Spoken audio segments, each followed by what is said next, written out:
Hey everyone, Jake here. We're back with our friends at Hands of Brook Farms to use their handsome eggs to make a super delicious creamy kale with baked eggs. Kind of breakfast for dinner, you can make this whenever you're hungry. Let's get going. Okay, first up, we are going to get our aromatics ready. I'm gonna slice up an onion and 2 cloves of garlic.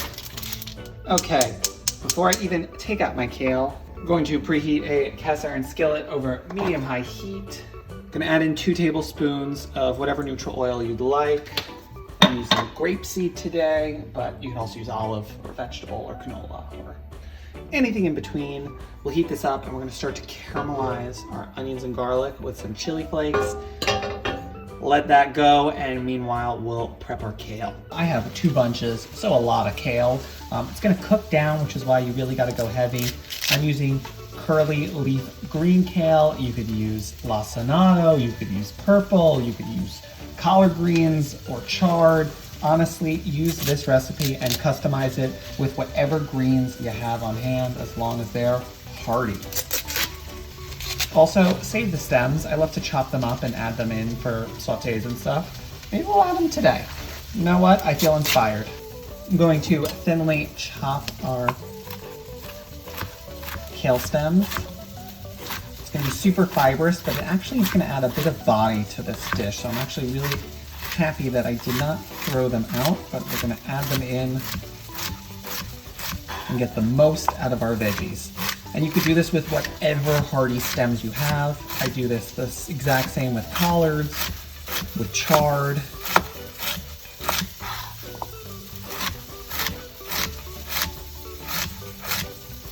The most important part is obviously the stems are going to take longer to cook, so we'll add them in before we add in our greens. Our onions are looking nice and beautiful, so I'm going to add in a 1/4 teaspoon of red pepper flakes just to bloom with the heat. And pretty much immediately after, we are going to throw in our kale stems.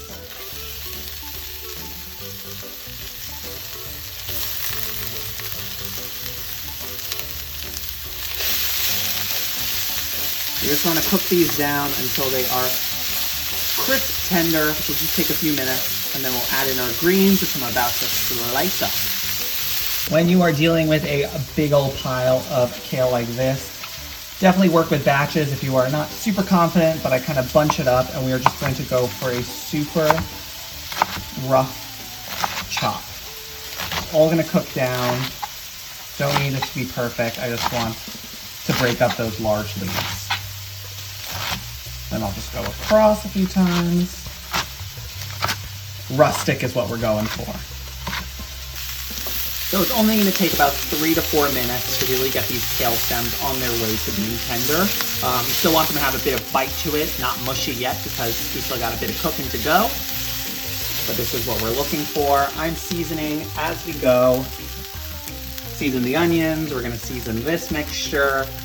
Stir it up. Time to start adding in our kale. I'm going to do it in batches just because we have so much. It's going to cook down drastically. So I'll probably do half now, let it wilt a bit, and then add the rest. Speed up the process. I'm going to pour in just about 2 tablespoons of water and cover. And that will allow the steam to really get the kale wilting. Let's take a look. Gorgeous. Add in the rest of the kale. Another 2 tablespoons of water. Cover it back up. Take a look. We are nice and wilted. I'm going to season up our kale. Get everything nice and incorporated. So we're going to stir in a little bit of cream. Just gonna add some richness. You're eating 2 bunches of kale. You can treat yourself with just a 1/4 cup of cream. I'm gonna stir this up, and then we're going to make wells and crack in our eggs. All right, I am smoothing out our kale even, and we're going to start to make some wells. You make as many wells as eggs you would like to cook, depending on how many people you are feeding. You could do this as meal prep and do a bit more than you'd like. I try to go for I give everyone 2 eggs, and then I cook 1 extra one, just in case. So today we're cooking 5. We have our handsome Brook eggs. Love their eggs, coming from 75 different small family farms. Honestly, it's like you can just taste the quality. They're the only eggs I use, even in my home kitchen here, so we're always so excited to work with them. All right, let's crack in our eggs. The best part is that the cream starts to pool at the bottom, and it creates this little like well for our egg. And the cream adds a bit of fat, so it prevents the bottom of the egg from burning. It's just kind of like the ultimate baked egg situation. I'm going to pop this straight into a 400-degree oven just until the eggs are set. We want those runny yolks, set whites. Last step, give a little seasoning of salt on each egg just to make sure that everything gets seasoned. Delicious, into the oven. Boop. And in just about 5 minutes, this is the gorgeous 1-pan dish. I'm just gonna finish it off with some lemon zest to give a little bit of brightness. And some grated parm, just because.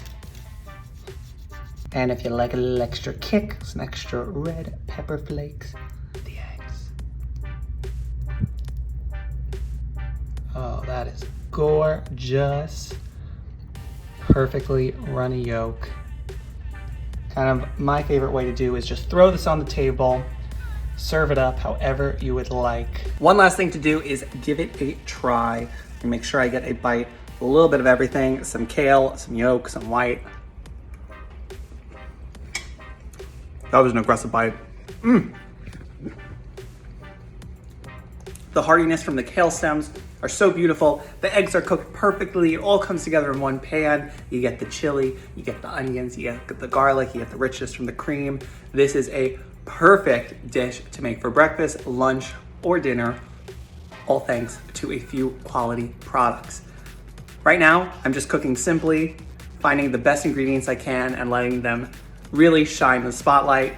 Today, it's all about our Brook Farms pasture-raised organic eggs. Thank you so much for providing us with such incredible eggs to work with. If you want the full recipe, you can head to thefeedfeed.com, and I'll see you next time.